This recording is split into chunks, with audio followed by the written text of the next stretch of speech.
दोस्तों नमस्कार। मैं नाथ सोनांचली कथा कहानी और उपन्यास के संग के साथ पुनः हाजिर हूँ। दोस्तों इस समय हम लोग सुन रहे हैं उपन्यास रेहन पर रघु, जिसे लिखा है काशीनाथ सिंह ने। आइए सुनते हैं इस उपन्यास के प्रथम खंड के 5वें भाग का वाचन मेरे अर्थात नाथ सोनांचली के स्वर में। सरला दुविधा में थी, ब्याह करे या न करे। पक्का सिर्फ इतना था कि उसे वह शादी नहीं करनी थी जो पापा तय करेंगे। कई लोचे थे उसकी दुविधा में। अब से कोई 7-8 साल पहले उसने अपने अंदर कुछ अजब सा महसूस किया था। मन उखड़ा उखड़ा सा रहता था, कुछ खोया खोया सा था। बेबात पर हंसी आती थी। किताब कापी कहीं रखती थी, ढूंढती कहीं थी। हरदम गुनगुनाए जाने को जी चाहता था। बाहर आने पर सहेलियां हंसने लगी थीं। देखो देखो, पैरों की चप्पलें 2 डिजाइनों की, क्लास कहानी का किताब कविता की हाथ में। यही वे दिन थे जब नगर में आने वाली कोई फिल्म उससे नहीं छूटती थी। ऐसे ही जाने कैसे कौशिक सर चुपके से आए और उसके दिल में आ बैठे। कौशिक सर कविता के अध्यापक, बहुत गंभीर और चुप्पे और सिद्धांतवादी, पतले लंबे आकर्षक, अधेड़ और 3 बच्चों बल्कि युवाओं के पिता, अद्भुत सेंस ऑफ ह्यूमर के मालिक। उन्हें प्यार करने में कोई खतरा नहीं था, न खतरा न किसी तरह का संदेह। उसने बहुत समझदारी और विवेक से काम लिया था अपना बॉयफ्रेंड चुनने में। लड़के लड़कियों में गॉसिप की भी आशंका नहीं। कौशिक सर कृतज्ञ और अभिभूत। अस्तप्राय जीवन का अंतिम प्यार, वह भी सरला जैसी सुंदर लड़की का। 50-55 की उम्र में तो कोई सोच भी नहीं सकता था ऐसे भाग्य के बारे में। सरला का मन बेचैन, देह बेचैन। महज प्यार भरी बातें और तड़प, और कुछ नहीं। यही तो सहेलियों के साथ भी हो रहा है। कुछ तो अलग हो। कौशिक सर विद्यार्थी थोड़े हैं।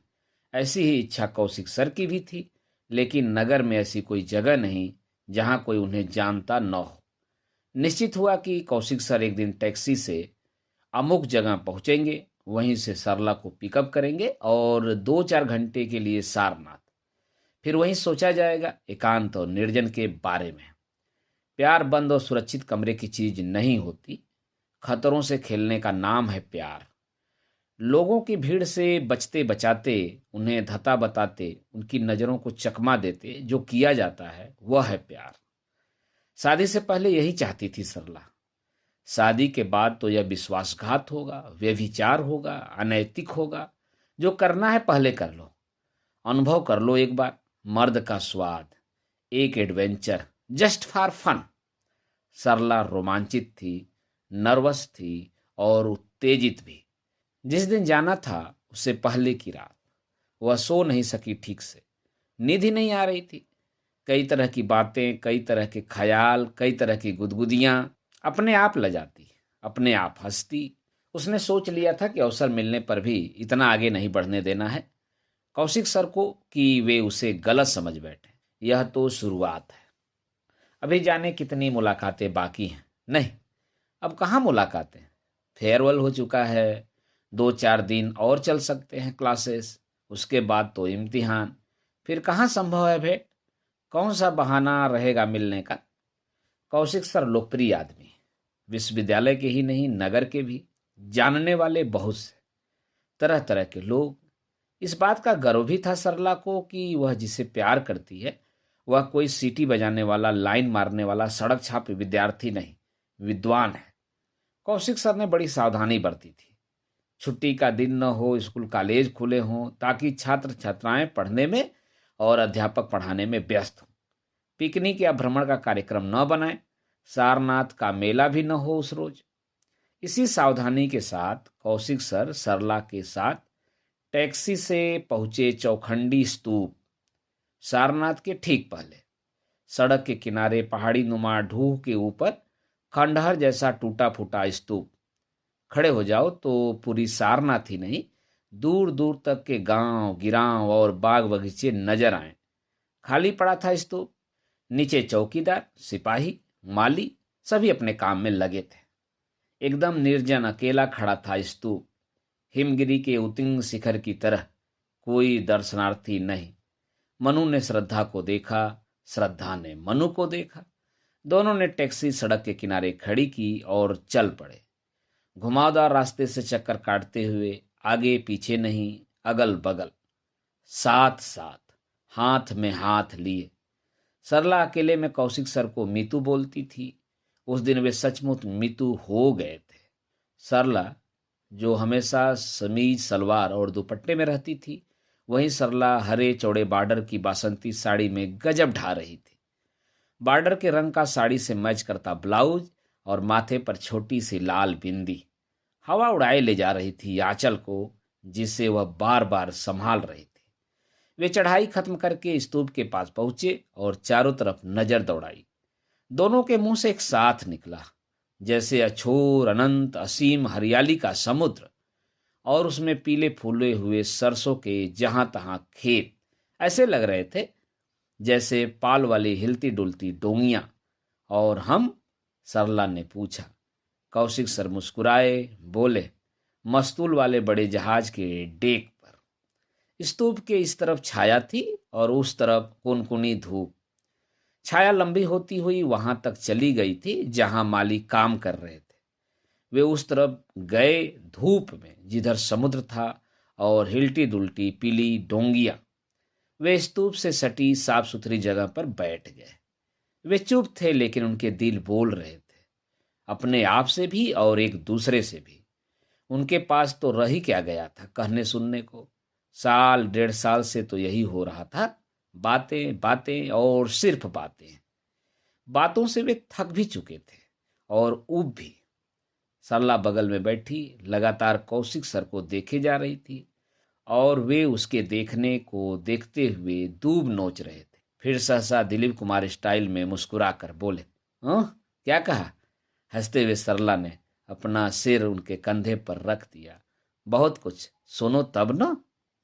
वो दिल जो अब तक खंडहर के पीछे गुटरगू कर रहे थे, कुकड़ों को करने लगे थे भरी दोपहरिया में। कौशिक सर ने सरला की पीठ के पीछे से हाथ बढ़ाकर उसकी सुडौल गोलाई मसल दी।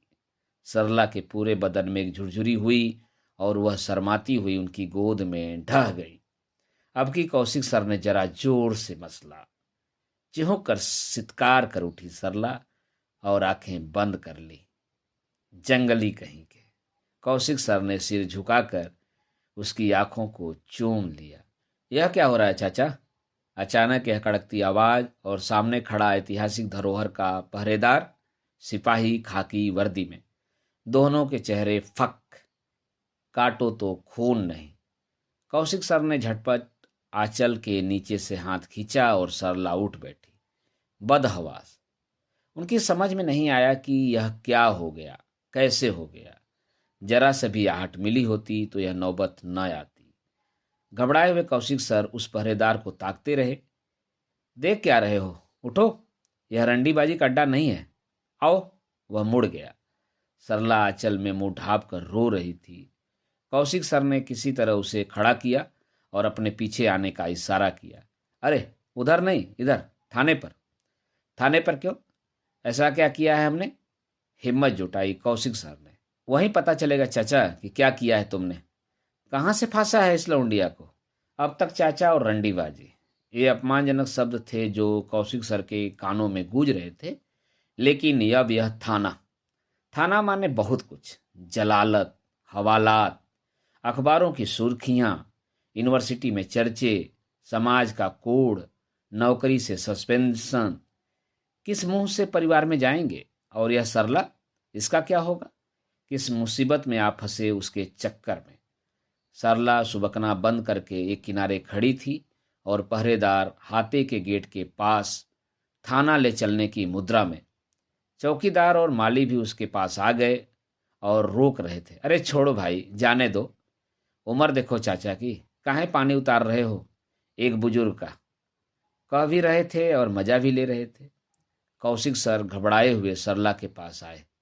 परेशान न हो, अभी देखते हैं, सब ठीक हो जाएगा। सरला गुस्से में, उसकी नजरें पहरेदार और मालियों पर टिकी थी।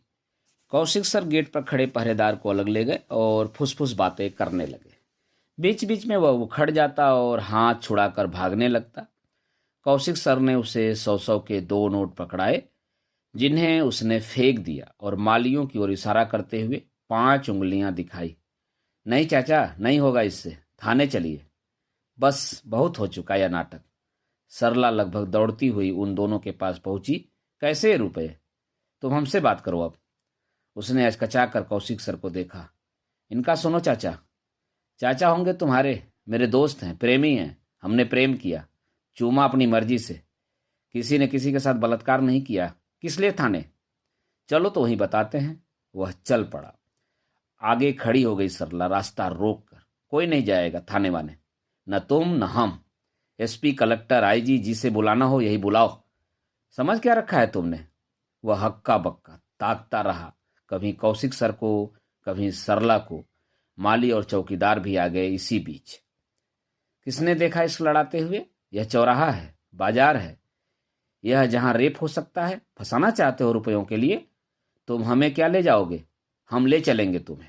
मामले के इस नए पेच को देखते हुए माली बीच बिचाव में आए और उन्होंने निष्कर्ष दिया कि गलतियां इंसान से ही होती हैं, इसलिए छोड़िए, हटाइए और अपना अपना काम देखिए। कौशिक सर जब तक गिरे हुए रुपए उठाते रहे, तब तक सरला टैक्सी में बैठ चुकी थी। कौशिक सर उसके बगल में बैठते हुए बोले, मैं नहीं जानता था कि इतनी बहादुर हो तुम। मैं भी नहीं जानती थी कि इतने डरपोक और कायर हैं आप। टैक्सी वापस लौटी। दोनों एक दूसरे से रास्ते भर नहीं बोले। यह एक डरावना दुस्वप्न था जिसने एक लंबे समय तक पीछा नहीं छोड़ा सरला का। दुस्वप्न में पहरेदार का चेहरा ही नहीं था, केवल हथेलियों की छुअन और मसलन भी थी। दोस्तों, अभी आप सुन रहे थे उपन्यास रेहन पर रघु के खंड 1 के भाग 5 का वाचन मेरे अर्थात ना सोनांचली के स्वर में।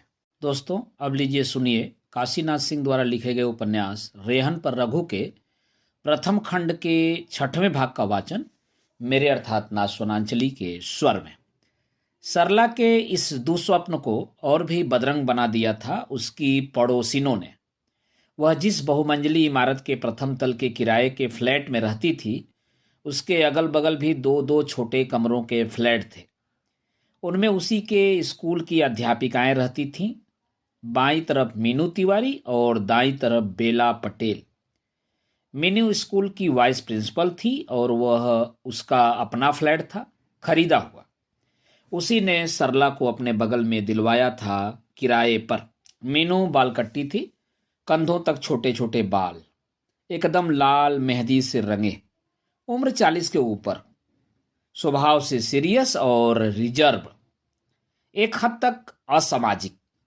किसी के शादी ब्याह में तो नहीं ही जाती थी, आयोजनों में भी शामिल होने से बचती थी। घर से स्कूल, स्कूल से घर, बस यही आना जाना था। मजबूरी में ही हंसती थी। सहेली भी नहीं थी कोई जिसके साथ उठना बैठना हो। उम्र के बावजूद उसका गोरा सुडौल बदन आकर्षक था। वह कुमारी थी, अकेली रहती थी। उसके 2 पामेरियन कुत्ते थे, एक काला दूसरा सफेद। बेटे या बेटियां कहिए यही थे। इन्हें लेकर वह दिन में 2 बार बाहर निकलती थी, टहलाने या नित्य कर्म कराने। पिंजरे में एक तोता भी था जो किसी के घर में घुसने और जाने के समय बोलता था। उसके इस टेंटे को वह सुस्वागतम और टाटा बताती थी। उसकी सारी चिंताएं इन्हीं को लेकर थीं। क्या बताएं, आज पम्मी दिन भर से गुमसुम है, आज टट्टू की नाक बह रही है, पम्मी का पेट खराब है। दोनों में बातचीत बंद है। टुट्टू पम्मी से किस बात पर नाराज है बता नहीं रहा है। दोनों मेरे पास सोने के पहले झगड़ा करते हैं, पता नहीं क्यों। इसी तरह की फालतू चिंताएं। कार्तिक के पहले से ही वह उनके लिए परेशान होना शुरू हो जाती थी और तब तक रहती थी जब तक पिल्ले नहीं हो जाते थे, और जब हो जाते थे तो कई रोज सोहर के कैसेट बजाती थी और फिर नई परेशानियां। मीनू के घर बाहर से आने वाले सिर्फ 2 मर्द थे। एक उसका भाई, वह मीनू से बड़ा था और वकालत करता था। वकालत चलती थी या नहीं ठीक ठीक तो मालूम नहीं। वह हर महीने के पहले सप्ताह में आता था और जब आता था तो देर तक भाई बहन में चकचक होती थी। उसके जाने के 2-3 दिनों बाद तक मीनू का मूड खराब रहता था। दूसरे थे पशुओं के डॉक्टर। वे मीनू की ही उम्र के थे या उससे थोड़े बड़े रहे होंगे। काफी टिप टाप से रहते थे, बाल डाई करते थे और सफारी सूट पहनते थे। वे गर्मी की छुट्टियों में दोपहर में आते थे, जब प्रायः लोग बाहर निकलने से बचते हैं। वे आते और शाम 5 बजे से पहले चले जाते। जाड़े के मौसम में कभी कभी मीनू के घर रात के भोजन पर आते। जब वे जाने लगते तो मीनू बालकनी पर खड़ी होकर देर तक हाथ हिलाती रहती। इसी बालकनी के बगल में सरला की बालकनी थी, जहां कभी कभी खड़ी होकर दोनों पार्क का नजारा लेती थीं। मीनू की इच्छा के अनुसार सरला उसे स्कूल में मैडम कहती थी और घर पर दीदी। दीदी उसे सल्लो बोलती थी। वे बालकनी में खड़ी होकर जो देख रही थीं वह हफ्ते भर से देख रही थीं। हर शाम 6 बजे के करीब 16-17 साल का एक लड़का पार्क में आता था, गुलदाउदी का बड़ा सा खिला हुआ फूल लेकर, और बैठकर उसकी पंखुड़ियों पर कुछ लिखता था और इंतजार करता था बी ब्लॉक की बालकनी में एक लड़की के आने का। वह शायद दक्षिण भारतीय लड़की थी। वह ब्लाउज और स्कर्ट में आकर खड़ी हो जाती, लहरदार बालों में एकदम फ्रेश, जैसे नहा कर निकली हो।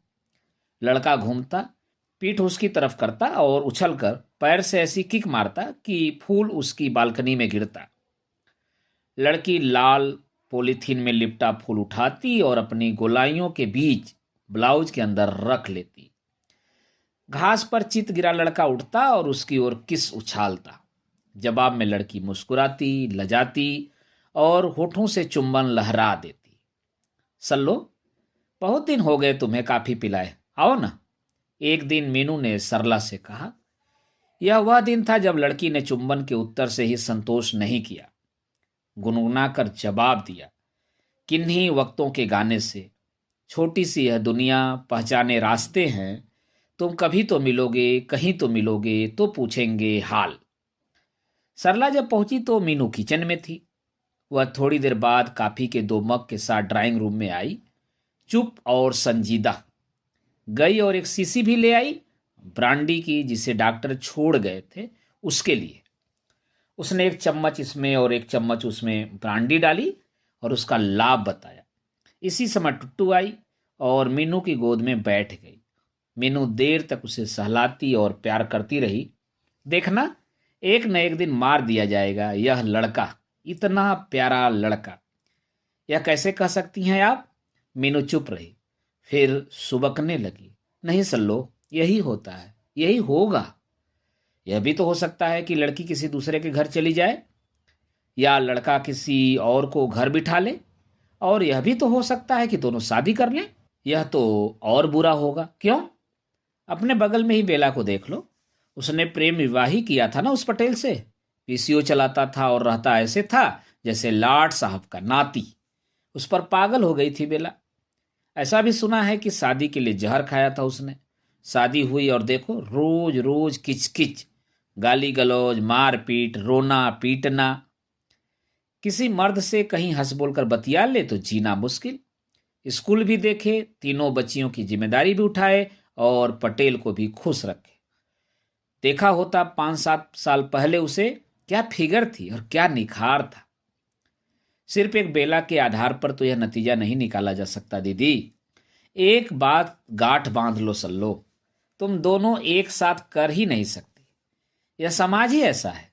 प्रेम करो या विवाह करो, और जिससे प्रेम करो उससे विवाह तो हरगिज मत करो। ब्याह की रात से ही वह प्रेमी से मर्द होना शुरू कर देता है।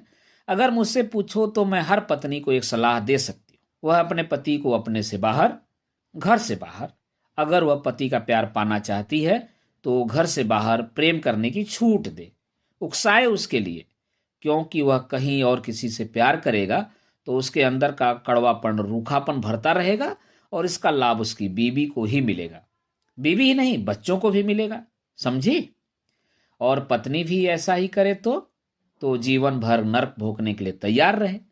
पति तो पति, बच्चे तक माफ नहीं करेंगे इसके लिए।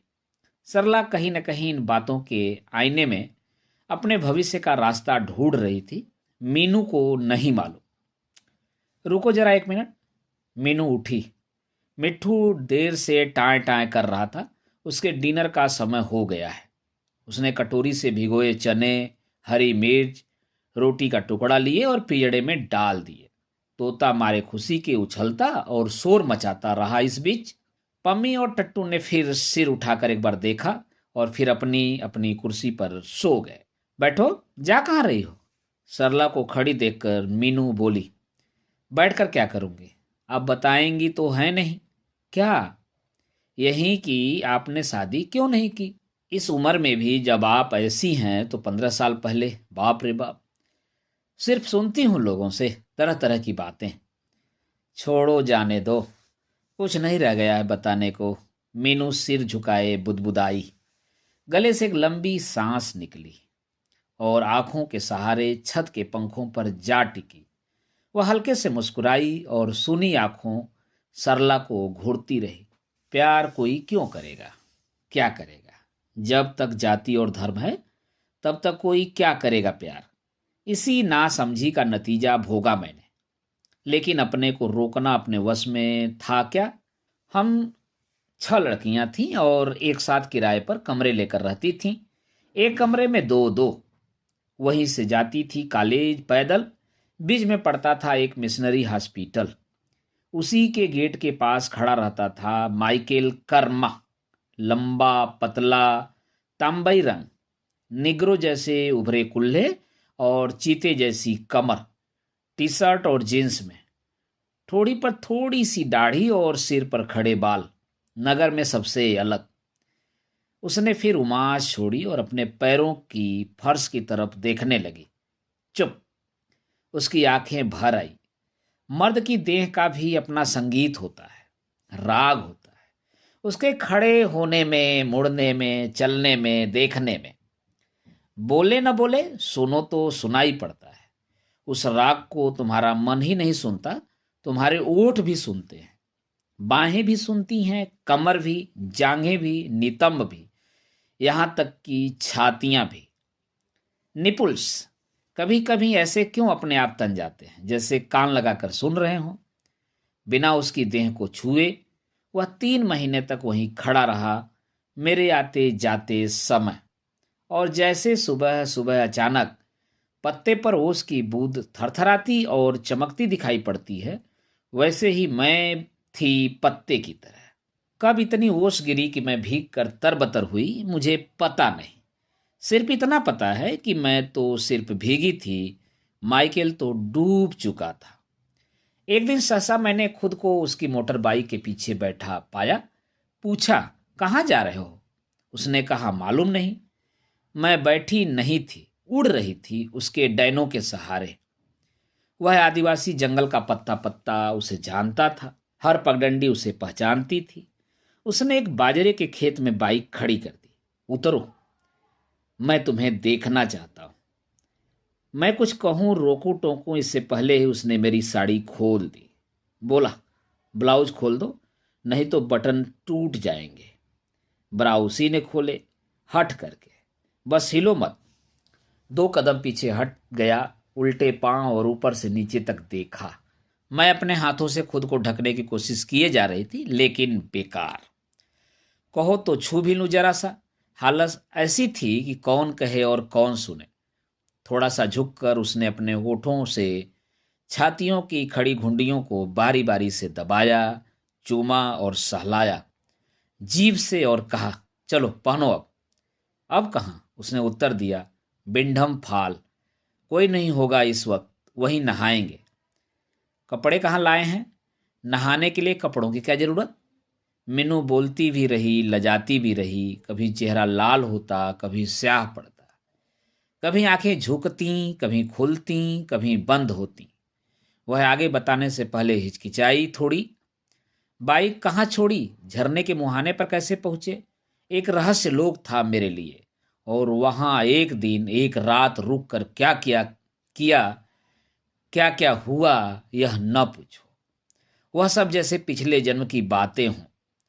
माइकेल के साथ ही हम आदिवासी नहीं, आदिमानव हो गए थे। आदम जात नंग धड़ंग, जंगलों में, नदियों के किनारे, पेड़ों के गिर्द गिलहरियों की तरह दौड़ते भागते रहे, खरगोशों की तरह उछलते कूदते रहे, झरने में मछलियों की तरह तैरते नाचते रहे। धारा के बीच पत्थरों पर मगर घड़ियाल के बच्चों की तरह धूप सेकते रहे। क्या क्या नहीं किया हमने, कहते हुए शर्म आ रही है मुझे कि दूसरे दिन दोपहर से पहले ही उसी के शब्दों में कहूं तो मेरा सोता रिसने लगा। लेकिन उस हालात में भी नहीं छोड़ा उसने। इसे ऐसे समझो कि जब मैंने ही नहीं छोड़ा तो माइकल क्यों छोड़ता। तो वह एक दिन एक रात, बस वही मेरी जिंदगी है। सरला फिर झुकाए सुनती रही। मीनू के चुप हो जाने के बाद पूछा, फिर क्या? गए तो 2 बार और, लेकिन पिकनिक के सीजन में भीड़ भाड़ में, और वही गलती हुई। जाने कैसे खबर लग गई पिताजी को। एक दिन वो आए और कहा, अब बहुत कर लिया बीएड, घर चलो। रो धोकर किसी तरह इम्तिहान दिया और यही भाई था मेरा बॉडीगार्ड, जो हर महीने रंगदारी टैक्स ले जाता है। लेकिन शादी क्यों नहीं की उससे? शादी जब पिताजी ने करनी चाहिए तब मैंने नहीं की, और जब मैंने करनी चाहिए तब काफी देर हो चुकी थी। और यह भाई, अगर कर लेती तो इसकी आय के स्रोत का क्या होता? नहीं होने दी इसने किसी न किसी बहाने। नहीं, मैं यह पूछ रही हूं कि माइकल से क्यों नहीं की? माइकल? वह उदास हो गई। सोचा था कि अपने पैरों पर खड़ा होने के बाद करूंगी, और खड़ी भी हो गई पैरों पर। उसकी मानसिक हालत मुझसे भी बुरी थी और जल्दी मचा रहा था। हमने योजना बना ली, तारीख तय कर दी, पहले मंदिर फिर चर्च। कि सुना बिंडम में उसने काफी ऊपर से छलांग लगा ली। लोग छलांग लगाते हैं स्विमिंग पूल में, नदी में, तालाब में, नुकीले चुखले पत्थरों से पेट झरने में छलांग लगाते कभी किसी को नहीं सुना। वह इतना मूर्ख भी नहीं था। यह रहस्य छोड़ गया वह जाते जाते कि छलांग से ही या कुछ और। मान लीजिए अगर वह जीवित रहता और उससे शादी कर लेती तो तो संतुष्ट रहती, सुखी रहती। देखो सल्लो, सवाल तो बेवकूफाना है। यह कौन बता सकता है कि ऐसा होता तो कैसा होता? जो हुआ ही नहीं उसके बारे में क्या कहना। हाँ, यही सवाल पहले कभी किया होता तो उत्तर शायद दूसरा होता। समय के साथ सोच भी बदलती जाती है। आज मैं यही कह सकती हूँ कि प्यार को प्यार ही रहने दो। उसे ब्याह तक न ले जाओ, या ब्याह का विकल्प मत बनाओ। अपने ही बगल में बेला पटेल से पूछो, उसने जिसे प्यार किया उसी से शादी की। अब 5 साल बाद फिर प्यार के लिए क्यों बेचैन है? सुनो, प्यार एक अनवरत खोज है। खोज किसी और की नहीं, खुद की। हम स्वयं को दूसरों में ढूंढते हैं। एक बिछड़ जाता है या छूट जाता है तो लगता है जिंदगी खत्म, जीने का कोई अर्थ नहीं रह जाता। आंखों के आगे शून्य और अंधेरा, हर चीज बेमानी हो जाती है। लेकिन कुछ समय बाद कोई दूसरा मिल जाता है और नए सिर से अखुआ फूट निकलता है। यह दूसरी बात है कि दूसरा भी स्वयं को ढूंढते हुए टकराता है। सच कहो तो प्यार की खूबसूरती हर बार उसके अधूरेपन में ही है। उसकी यानी प्यार की उम्र जितनी ही छोटी हो उतनी ही चमक और कौंध। अगर लंबी हुई तो सड़ाध आने लगती है। यह जरूर है कि इसे छोटी या लंबी करना हमारे वश में नहीं होता। सरला का दिमाग चकराने लगा, बहुत देर से बैठे बैठे या सुनते सुनते, जबकि शुरू इसी ने किया था। मीनू ने भापा और पूछा, क्या बात है, क्या सोच रही हो? सरला दयनीय हंसी के साथ बोली, कुछ नहीं, आपने बढ़ा दी मेरी उलझन। दोस्तों, अभी आप सुन रहे थे काशीनाथ सिंह द्वारा लिखे गए उपन्यास रेहन पर रघु के प्रथम खंड के 6वें भाग का वाचन मेरे अर्थात ना सोनांचली के स्वर। दोस्तों, अब लीजिए सुनिए काशीनाथ सिंह द्वारा लिखा गया उपन्यास रेहन पर रघु के प्रथम खंड के 7वें भाग का वाचन मेरे अर्थात ना सोनांचली के स्वर में। जिस दिन मैनेजर कॉलेज आए उस दिन रघुनाथ गाजीपुर गए थे सरला के लिए लड़का देख। 20 रोज बाद फिर मैनेजर कॉलेज आए। अब की फिर रघुनाथ बाहर आजमगढ़ गए थे लड़का देखने। यह 5वां या 6ठा साल था। शादी हाथ में आते आते फिसल जाती थी। 6 साल हो रहे थे लड़का ढूंढते ढूंढते। जैसे जैसे सरला की उम्र बढ़ती जा रही थी वैसे वैसे उनकी परेशानी, बेचैनी और दौड़ धूप भी बढ़ती जा रही। शुरू किया था आईएएस और पीसीएस से, लेकिन उनके रेट इतने हाई कि जल्दी ही ठंडे पड़ गए। 25 लाख से लेकर 1 करोड़ तक यह रकम उन्होंने सपने में भी नहीं देखी थी। भरोसा था तो अपनी बेटी के रूप, गुण और योग्यता का, जिसे न कोई पूछ रहा था और न ही कोई देख रहा था। इसी दौड़ धूप में उन्हें तो सिर्फ 6 साल लगे थे, लेकिन बेटी 30 से ऊपर चली गई थी। नौबत यहाँ तक आ पहुंची थी कि अब जो लड़के मिल रहे थे उनकी उम्र बेटी से कम थी। बेटी उस इलाके की पहली एमएड बीएड सर्विस में आ गई थी और जब से आई थी आत्मविश्वास से भरपूर थी। पापा मम्मी की परेशानी देखकर कभी कभी माँ से मजाक में कहती, पापा मेरे लिए लड़का ऐसे ढूंढ रहे हैं जैसे कोई गाय के लिए सांड ढूंढता है। एक बार तो उसने माँ बाप को मुंह लटकाए देखकर सीधे रघुनाथ से ही कहा, आप तो बाजार के नियम के विरुद्ध काम कर रहे हैं। जब कोई अपनी जींस बेचता है तो बदले में खरीदार से उसकी कीमत वसूलता है, और आप हैं कि अपनी जींस भी बेच रहे हैं और उसकी कीमत भी अदा कर रहे हैं। जब रघुनाथ ने उसे डांटा तो उसने कहा, पापा आप खामखा परेशान हैं, मुझे शादी ही नहीं करनी है। हर लड़की ऐसी ही बोलती है, कभी माँ बाप की चिंता देखकर, कभी शालीनता और संकोच में, कभी खिजलाहट में, कभी विवाह में देर होते देखकर। इससे रघुनाथ की परेशानी कम होने के बजाय बढ़ ही जाती थी। ऐसे ही वक्त पर मैनेजर का प्रस्ताव आया था अपनी बेटी के लिए, जब वे निराश हो चले थे आजमगढ़ वाली शादी को लेकर। लड़का सेल्स टैक्स अफसर, लेकिन खर्च लगभग 10-11 लाख, उनके अपने एस्टीमेट से दुगुना। लेकिन मैनेजर की भल मनसाहत और बड़प्पन कि मेरे रहते चिंता किस बात की, अपने बड़े बेटे के बच्चा के नाम पर मुझसे 10 लाख लेकर पहले बेटी की शादी कर लो, बेटे की बाद में कर लेना। ऐसे भी अच्छा नहीं लगता कि जवान बेटी घर में हो और बेटा शादी कर ले। इसे कहते हैं बड़प्पन और इसी को कहते हैं भाग्य। कहाँ मैनेजर और कहाँ उन्हीं के कॉलेज के मास्टर रघुनाथ। पूरे जनपद में बात फैल गई थी और हर आदमी इस मुहूर्त का इंतजार कर रहा था कि संजय ने सारा कुछ मटिया मेट कर दिया। अब रघुनाथ कौन सा मुंह लेकर जाएं मैनेजर के पास। उसी बेटे ने जिस बेटे पर उन्हें भरोसा और गुमान था, उसी बेटे ने उनकी जुबान काटकर उस सक्सेना को दे दी जिससे उनकी न जान थी और न ही पहचान। किसी तरह से साहस जुटाकर रघुनाथ गए मैनेजर के घर। बंगले के सामने बने अपने नए कॉटेज में बिस्तर पर अधलेटे मैनेजर किसी से फोन पर बातें कर रहे थे। उन्होंने रघुनाथ की ओर कोई ध्यान नहीं दिया। मैनेजर आधे घंटे तक कभी इससे कभी उससे बातें करते रहे, फिर नहाने चले गए। नहा धोकर और पूजा पाठ करके 2 घंटे बाद आए तो रघुनाथ को बैठे हुए देखा। आए कैसे? अपने स्कूटर से। क्यों? कार कहाँ गई? कार कहाँ है? क्यों? उसे अमेरिका ले गया क्या बेटा? हंसते हुए मैनेजर सोफा पर बैठ गए और टांगे मेज पर फैला दी। मास्टर, शादी तुम्हारे बेटे ने की, बधाइयाँ मुझे मिल रही हैं। सभी बोल रहे हैं कितना अच्छा हुआ कि घटिया आदमी का समधी होने से आप बाल बाल बचे। रघुनाथ गुनाहगार की तरह सिर झुकाए चुपचाप सुनते रहे। मास्टर, जो भी होता है अच्छा होता है। शुरू से ही मेरे मन में हिचक थी। जो भी सुनता था अचरज करता था और आपके भाग्य को सराहता था। कहते थे लोग कि क्या देखकर शादी की सोची है आपने, कोई तो मेल हो, कहीं तो मेल हो। सभी रिश्तेदार दोस्त मित्र नाखुश।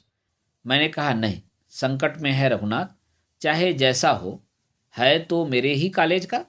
ऐसे वक्त पर मैं मदद नहीं करूंगा तो कौन करेगा। तो मैंने वह करना चाहा जो मेरे जमीर ने कहा, लेकिन तुम्हारी किस्मत ही खोटी थी तो मैं क्या करता। वे रुक कर बाहर देखने लगे। बाहर दरवाजे के सामने ही बोलेरो खड़ी थी और घुर घुर कर रही थी। शायद कहीं जाना था मैनेजर को। उन्होंने ड्राइवर को डांट कर गाड़ी चुप कराई। बंगले और कॉटेज के बीच टीन का लंबा शेड था जिसके नीचे कार, ट्रैक्टर, ट्राली और मोटर बाइक, साइकिलें खड़ी थी। बोलेरो वहीं से लाई गई थी। रघुनाथ, गलती तुम्हारे बेटे ने की, लेकिन मुझे क्रोध उस पर नहीं तुम पर है, इसलिए कि तुमने मुझसे छिपाया। तुम जानते हो मैं कभी किसी का हित नहीं करता, जहां तक बन पड़ता है मदद ही करता हूं।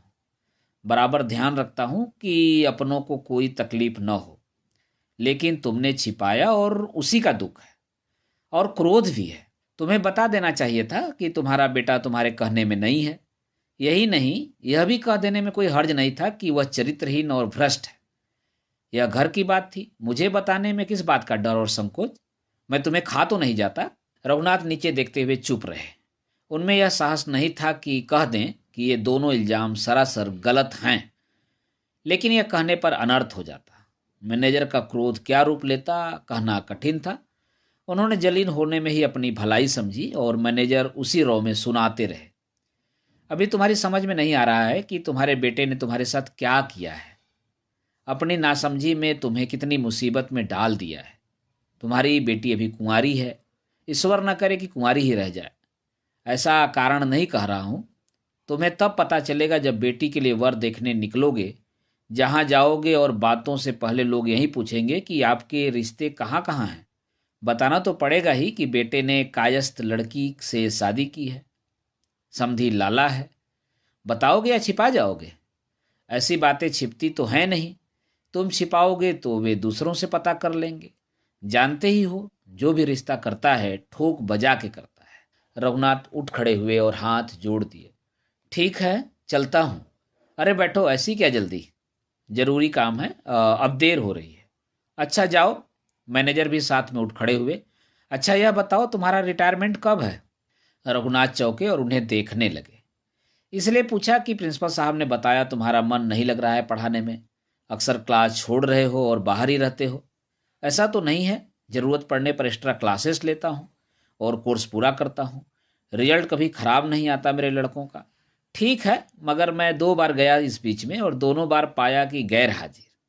खैर, यह आप और प्रिंसिपल साहब के बीच की बातें हैं, हमसे क्या मतलब, कहते हुए मैनेजर बोलेरो में बैठ गए। रघुनाथ कुछ कहना चाहते थे लेकिन चुप रहे। गाड़ी के स्टार्ट होने से पहले मैनेजर ने नौकर को आवाज़ दी, बोलो मास्टर साहब खाना चाहें तो खिला देना, हमें देर हो सकती है। रघुनाथ लौट पड़े। उन्हें बार बार लग रहा था कि आकर उन्होंने गलती की, नहीं आना चाहिए था। दोस्तों, अभी आप सुन रहे थे रेहन पर रघु उपन्यास के प्रथम खंड के 7वें भाग का वाचन मेरे अर्थात ना सोनांचली के स्वर। दोस्तों, अब सुनते हैं काशीनाथ सिंह द्वारा लिखे गए उपन्यास रेहन पर रघु के प्रथम खंड के 8वें भाग का वाचन मेरे अर्थात ना सोनांचली के स्वर में। सरला घर आई छुट्टी के दिन, रविवार को। पहले वह अक्सर आती थी। शनिवार की शाम को आती थी, रविवार को रहती थी और सोमवार को तड़के चली जाती थी। मिर्जापुर से घर की दूरी है ही कितनी, बीच में बनारस में एक बस बदलनी पड़ती थी बस। लेकिन 1-2 साल से आना उसने एकदम से कम कर दिया था, इसलिए कि सरला को लगता था कि उसके आने पर माँ बाप खुश होने के बजाय चिंतित और परेशान हो उठते हैं, जैसे बेटी नहीं समस्या आ गई हो, जैसे कह रही हो, लो देख लो, बुढ़िया तो हो गई, अब भी नहीं तो कब करोगी शादी। रघुनाथ गाजीपुर आजमगढ़ होते हुए सुबह ही लौटे थे। वे अपनी ओर से मन बनाकर आए थे। दोनों में से एक, जिसे शीला और सरला हाँ कर दें। वे दोनों के बारे में शीला से बात कर चुके थे। खर्च के मामले में दोनों महज 20-19 की शादियां थीं, 8 से 10 लाख के बीच। वे साल भर से लगे हुए थे इनके पीछे और अब फाइनल करने का समय आ गया था। आजमगढ़ का लड़का सेल्स टैक्स अफसर, फिलहाल इलाहाबाद में कार्यरत, खानदानी कुलीन, स्वतंत्रता सेनानी वीर कुंवर सिंह का रिश्तेदार। पिता काशी ग्रामीण बैंक में खजांची। ईमानदारी और मददगार की छवि बनाए रखने के साथ 5 साल के अंदर आजमगढ़ शहर में 2 मंजिली कोठी, लड़के के 2 छोटे भाई और 2 छोटी बहनें, माँ जीवित। लड़का कुछ नहीं तो कम से कम एडिशनल कमिश्नर तो होकर रिटायर करेगा। उसने अनौपचारिक रूप से लड़की देख ली थी और पसंद भी की थी। लड़के की तरफ से मामला फंसा हुआ था, लड़की की नौकरी को लेकर, कि दोनों में से नौकरी कोई एक ही करेगा।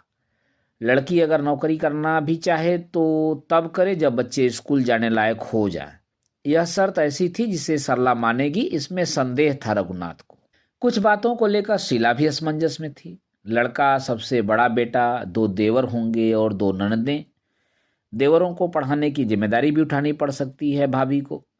ननदें स्वभाव से ही किचकिची होती हैं, जलने वाली और एक न एक बखेड़ा खड़ी करने वाली, झंझटिया। बड़ी होने के कारण उनके शादी ब्याह में कुछ न कुछ करना ही पड़ेगा। सास भी अभी मरी नहीं है, झगड़ालू और हर बात में मीन मेख निकालने वाली हुई तो भारी मुसीबत हो सकता है। बुढ़ौती बड़ी पतों के साथ काटने की सोचे। सरला लग नौकरी करती रहे तब भी ये झंझटें कम नहीं होने वाली। उसने तय किया था कि बेटी से समझ बूझ कर ही फैसला करना ठीक होगा। दूसरी शादी गाजीपुर की। इससे उलट लड़का इलाहाबाद में 5 साल से कोचिंग करते हुए लोक सेवा आयोग की परीक्षाएं दे रहा था, आईएएस की भी और पीसीएस की भी। पिछली बार इंटरव्यू तक जाकर छठा था, गोरा, लंबा, खूबसूरत। देर सबेर कहीं न कहीं चयन निश्चित था।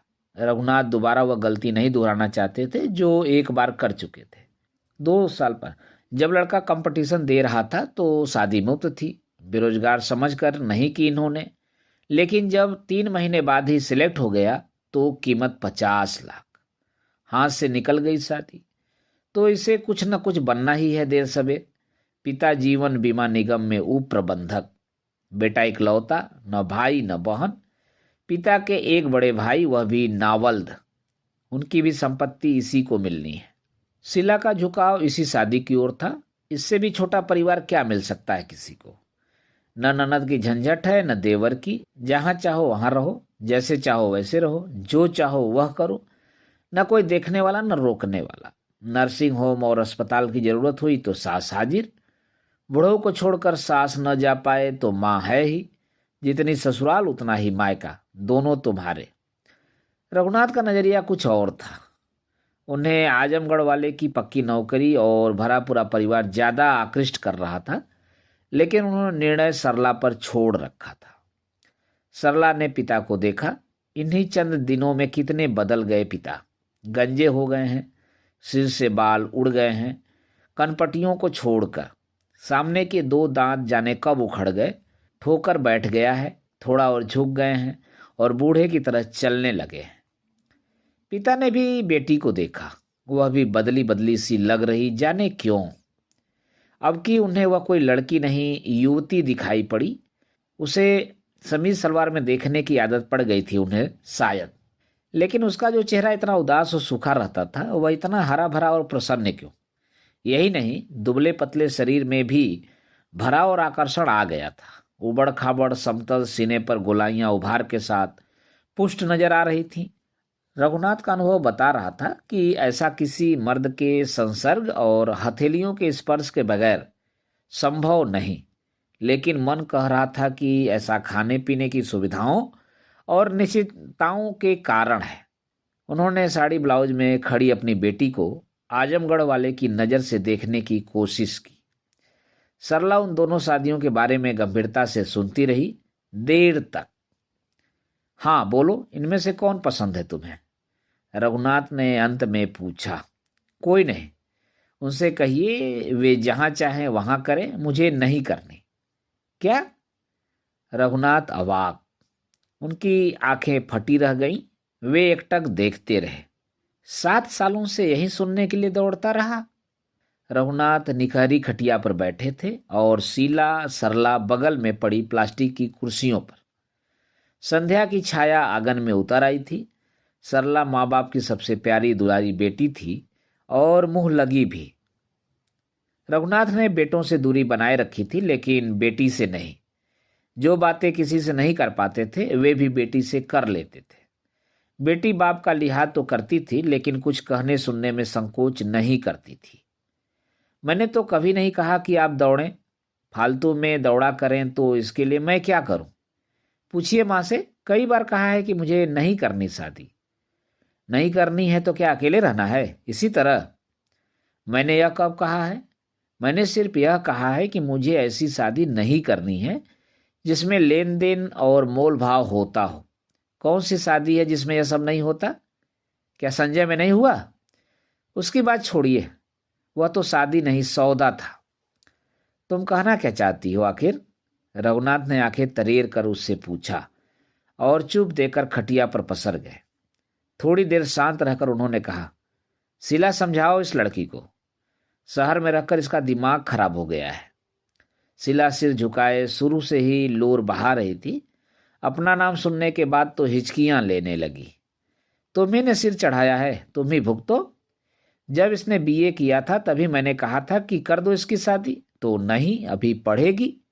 एमए किया तो फिर कहा कि अब बहुत हो गया, अब कर दो, तो नहीं अपने पैरों पर खड़ी होगी हमारी बेटी, नौकरी करेगी। अब देखो इसका रंग ढंग। मैंने कहा था तुमसे कि दुनिया का चक्कर लगाने से पहले पूछ लो अपनी लाडली से एक बार। नहीं पूछा तो अब भोगो। पापा नाराज न हो तो मैं कुछ कहूं? सरला सहज थी। परेशान माँ बाप थे, सरला नहीं। आप और माँ मेरी आंखें हैं जिनसे मैंने दुनिया देखना शुरू किया था। उन्हीं से मैंने देखा कि मर्द एक बैल है जिसे मुस्तकिल खूंटा चाहिए अपने विश्राम के लिए। वह खूंटा आपके लिए माँ थी, और सच सच बोलिए, क्या माँ आपके लिए व्यवस्था नहीं थी? बंद करो यह बकवास। पापा, मैंने आपकी वह जिंदगी भी देखी है जो सबने देखी है, लेकिन मैंने थोड़ी बहुत वह जिंदगी भी देखी है जो आपने चोरी से जी है। शायद हर आदमी इस तरह की दो जिंदगियां जीता हो। एक वह जिसे दुनिया देखती है, दूसरी वह जिसे सिर्फ वह देखता है। चोरी की जिंदगी जिसे केवल वही देखता है और जानता है। मुझे लगता है कि आदमी की असल जिंदगी वही होती है जिसे वह चोरी से जीता है, दिखावे वाली नहीं। आज इतने दिनों बाद मैं समझ सकी हूं कि जब मैं हाई स्कूल में थी तो मिसेज रेखा मैडम क्यों मुझे इतना प्यार करती थी और आपके लिए चिंतित रहती थी। यह अंतिम वाक्य अंग्रेजी में और धीमे से बोली थी सरला, जिसे शीला ने तो नहीं समझा या सुना, लेकिन रघुनाथ गुस्से में उठ बैठे। बकवास बंद करो, साफ साफ बताओ तुम्हें शादी करनी है या नहीं? जब करनी होगी तो कर लूंगी। आप क्यों परेशान हैं? इसलिए कि हम जिंदा हैं, मर नहीं गए। आप नहीं कर पाएंगे पापा, हम जानते हैं आपको, इसलिए छोड़िए। जब संजय को बर्दाश्त कर लिया तो तुम्हें भी कर लेंगे। बोलो तो। सरला थोड़ी देर चुप रही और रघुनाथ को देखती रही। किसी सुदेश भारती की याद है आपको? एक तो वही है तुम्हारे मिर्जापुर का एसडीएम, कोई दूसरा भी है? रघुनाथ ने दिमाग पर जोर डालकर कहा। एक कोई भारती भारती करके था, तुम्हारे साथ एमए में पढ़ता था और उसकी तारीफ करते थे आप। वही आपको लेकर बाजार जाता था। हाँ, अच्छा लड़का था मगर चमार था। मिर्जापुर वाला वही भारती है जिसे आप अच्छा कहते थे। तो?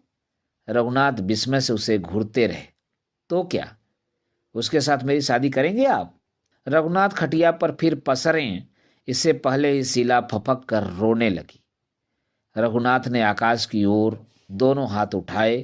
हे भगवान, यह क्या कर रहे हो मेरे साथ? लाला तक गनीमत थी, लेकिन अब मैं क्या करूं, किसे मुंह दिखाऊं? वे पागल की तरह अनाप शनाप बकझक करने लगे। इससे तो अच्छा है कि कुंवारी ही रह, शीला ने रोते हुए कहा।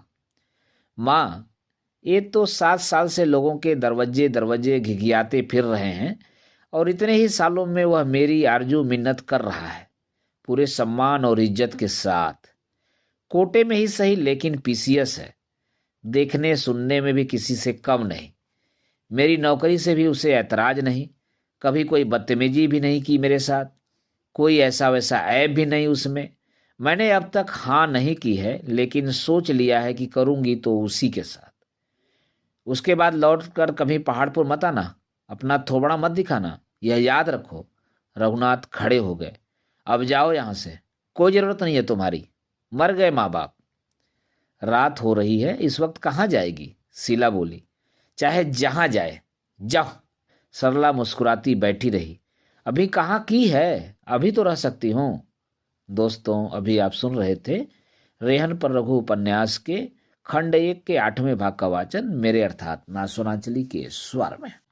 दोस्तों, अब लीजिए सुनिए काशीनाथ सिंह द्वारा लिखे गए उपन्यास रेहन पर रघु के प्रथम खंड के 9वें भाग का वाचन मेरे अर्थात नासोनांचली के स्वर में। सरला चली तो गई, लेकिन रघुनाथ का सुकून और चैन लिए गई।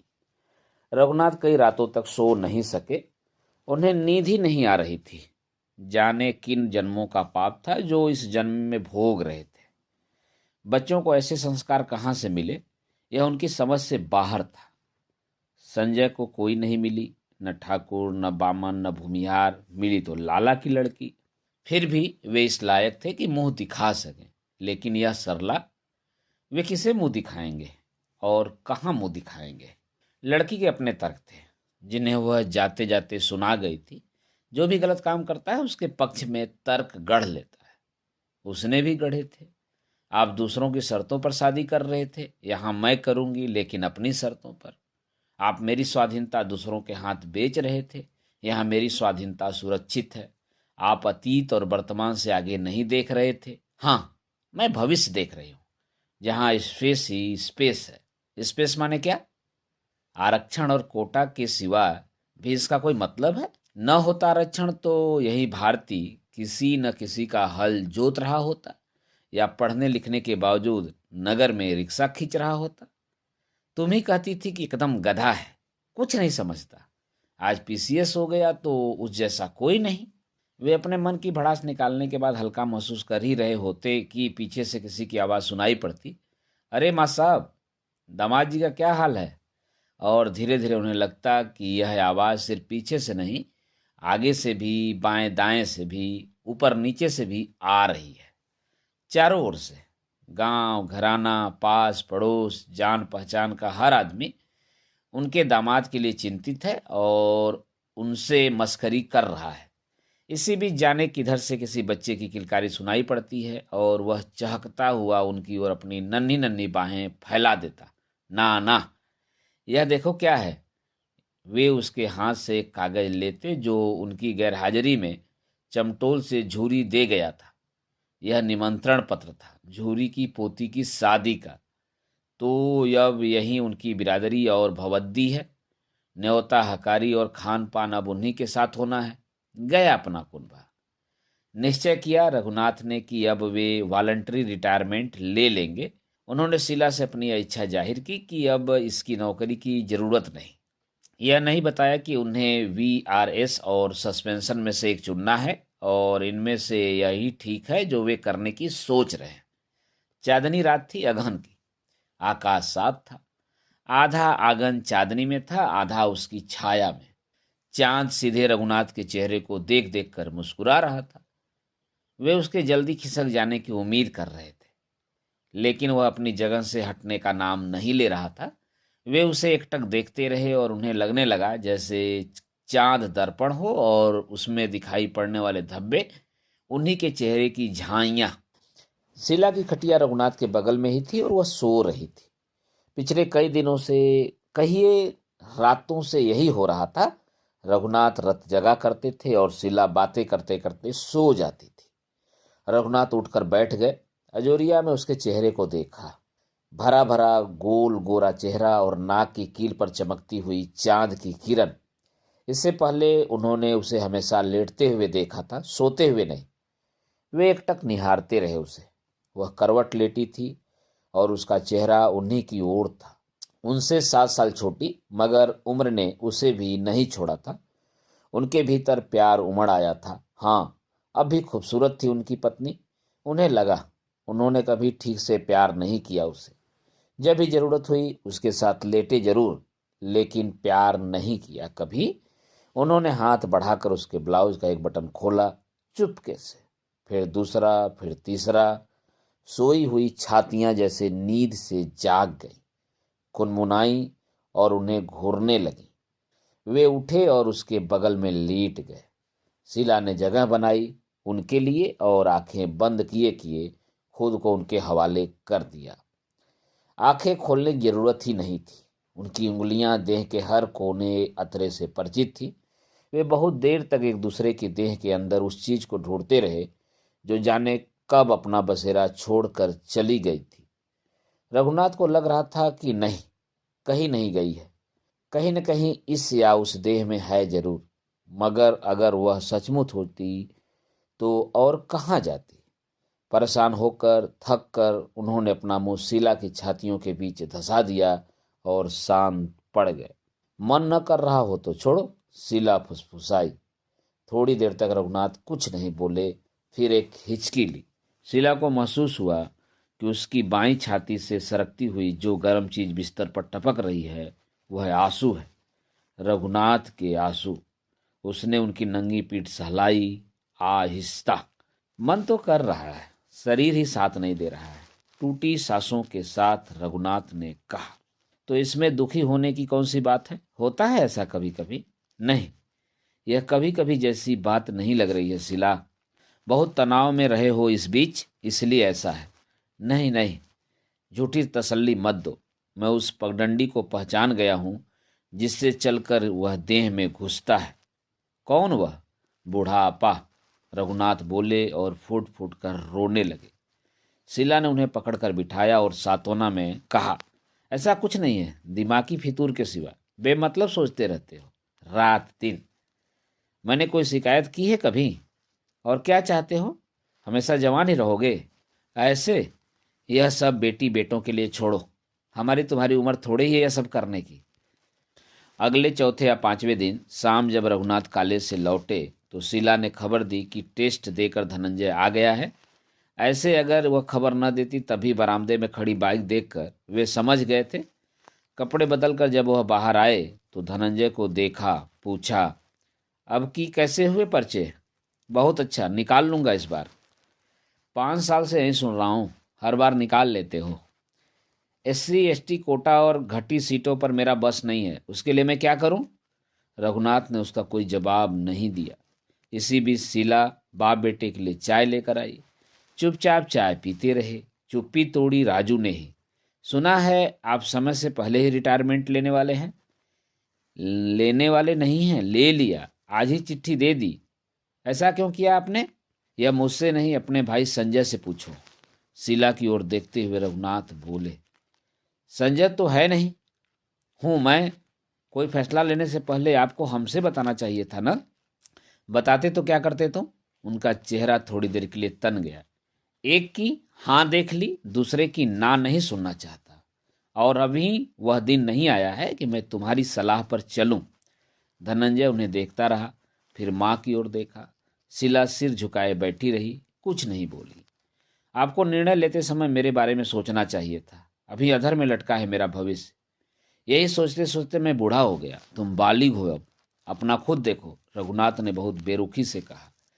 इस उत्तर से धनंजय कसमसा कर रह गया। उसने इस उम्मीद में माँ की ओर देखा कि शायद वह कुछ कहें। आपको यह बुद्धि दीदी और संजय के समय क्यों नहीं आई थी, मेरे ही समय क्यों आ रही है? शीला को बुरा लगा। उसने टोका, चुप रह राजू, कब क्या बोलना चाहिए समझते नहीं क्या? सब समझता हूँ माँ, इतना नासमझ नहीं हूँ। पता नहीं क्यों मुझसे ही चिढ़े रहते हैं ये। तुम जानती हो कि टेस्ट का कोई भरोसा नहीं। यही सोचकर मैंने नोएडा के एक मैनेजमेंट इंस्टीट्यूट का पता किया। इंस्टीट्यूट तो कई और भी हैं, लेकिन उनके रेट बहुत हाई हैं। यही है जो अच्छा भी है और अपनी सीमा का भी। दूसरों से डोनेशन 3 लाख, मुझसे 2.5 लाख ही ले रहा है। सब मिलाकर 1 साल का खर्चा 6 लाख पड़ रहा है। और अब जब मेरा मामला आया है तो ये रिटायर होकर घर पर बैठ रहे हैं। अपने को मेरी स्थिति में रख कर सोचो ना। रघुनाथ सुनते हुए चुपचाप बैठे रहे। शीला ने उन्हें देखा और उन्होंने शीला को। कोई किसी से नहीं बोला। रघुनाथ उठकर अंदर गए और थोड़ी देर बाद नोटों की गड्डियों के साथ बाहर आए। ये लो 4.5 लाख, बाकी के 6 महीनों में ले जाना। उन्होंने गड्डियां उसके आगे फेंक दी और वहां से हट गए। दोस्तों, यहीं पर रेहन के रघु का खंड 1 समाप्त होता है। धन्यवाद।